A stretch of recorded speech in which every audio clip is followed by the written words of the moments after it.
What's up, beauties? Casey Cogan coming to you from the heart of the forest.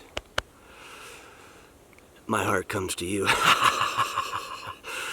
I'm out here picking some morels. I got off work early today and I decided to come out and commune with nature.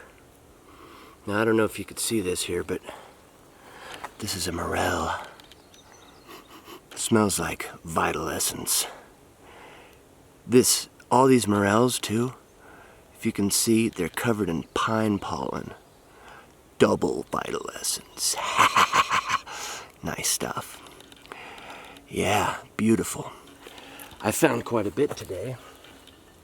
I've been out for about an hour.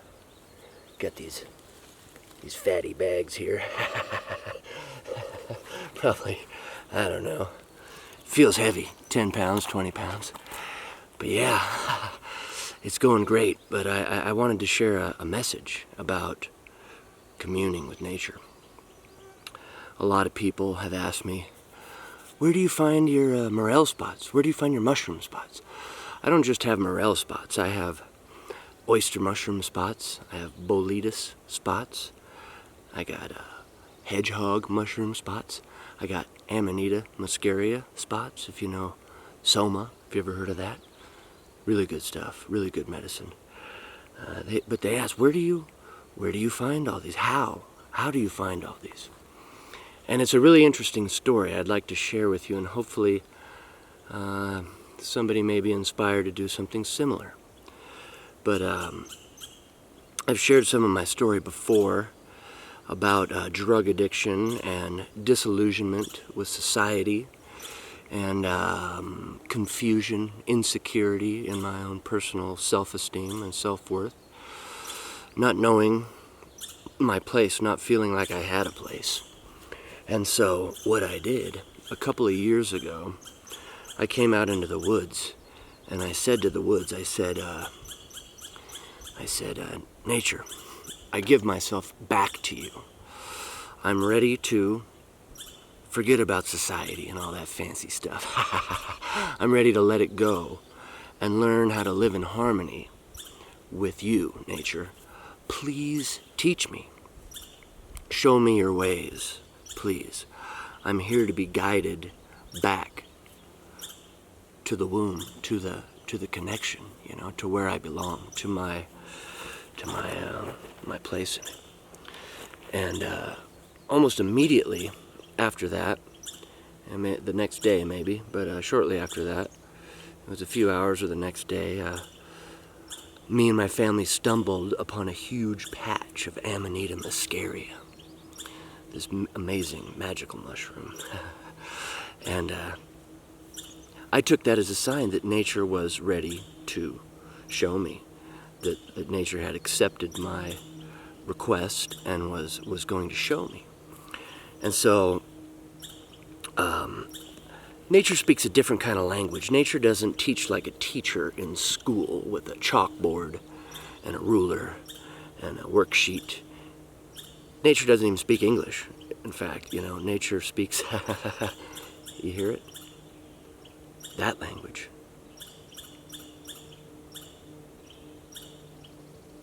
That's the language nature speaks.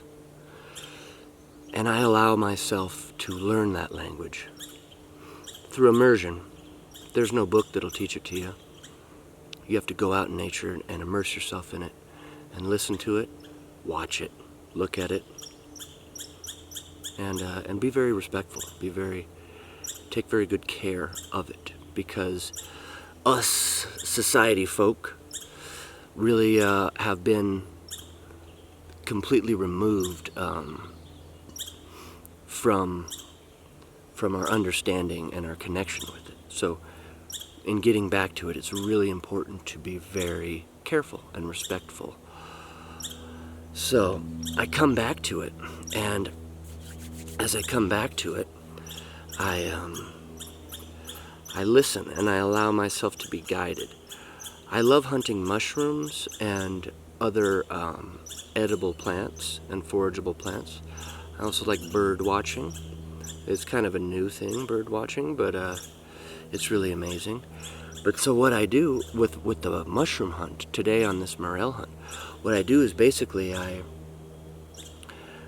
walk out into nature where I think I might find some, and sure enough I do. I find a few, and I kind of follow them like a trail of breadcrumbs, and I feel like it's leading me to something.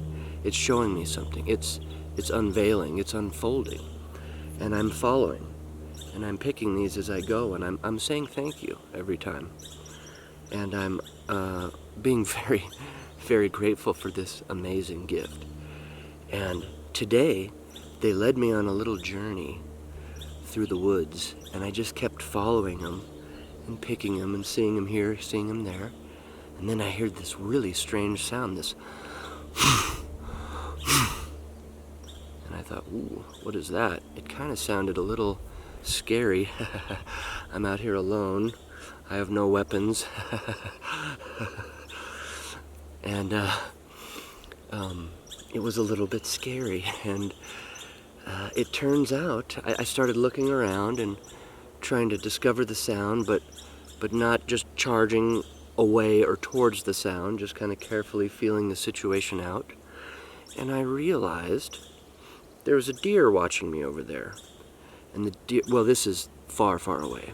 I've removed myself because what happened was this deer was making these noises because I was right next to its baby. There was a little baby fawn about this big. It was a baby fawn, a little baby fawn. And it was curled up, and it was so close to me. It was about 10 feet away. And this mother was probably terrified, but the Morels had led me right to it. That's the second time they've led me to a baby deer. I think the deer must like to have their fawns in a morel patch. Maybe the morels keep them safe, and I'm glad about that. And I mean them no harm. So I left that area and started walking away, making the same sound to let the mother know I was leaving. And then I found some more morels. They led me to another spot. And then another really strange thing happened. I picked some, and then I picked some, and then they kind of led me around in a circle. And I noticed I was going in a circle, and each time I'd go in that circle, I'd see more. And I'd say, wait a minute, were these here before? Did I miss these? What's going on here? And I got utterly lost. I was completely lost. I was completely turned around. I didn't know where I was. And I thought to myself, this is great. This is why I come out here. I love getting lost in the woods. Oh, it's so nice. And so it's been a really magical trip into the woods today. I've only been out here for about an hour. You know, I used to take drugs. I used to take drugs, drink, smoke, you know, all that stuff. I used to eat junk food, sugar, all that stuff, and now I'm out here totally sober. There's no food, no alcohol, no drugs, no psychedelics. I'm not taking the mushrooms that make you hallucinate. but I'm having this experience like an amazing trip. Like an amazing trip in the woods.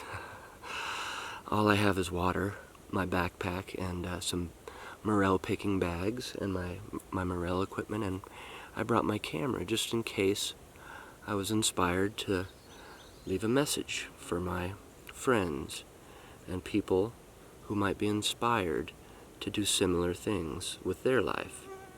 So I'm gonna keep picking morels. I'm getting mauled by these mosquitoes. I don't mind though. I let them suck my blood. Yeah, you know, give back to nature, I guess. Nature gives me so much. What's a little blood, you know? Alright, so, okay, I don't know. I love you, you know? I'm so happy. I hope I can inspire people to connect back with nature, because it's what I was missing, you know. It's one of the many things maybe I was missing, but the main thing I was missing. Society can really get people down sometimes. Being locked in the house on the couch with the social media and the TV all the time can really get you kind of disconnected with what it is. You know what I'm saying? It's what it is. So this is what it is. And I love you. Bye.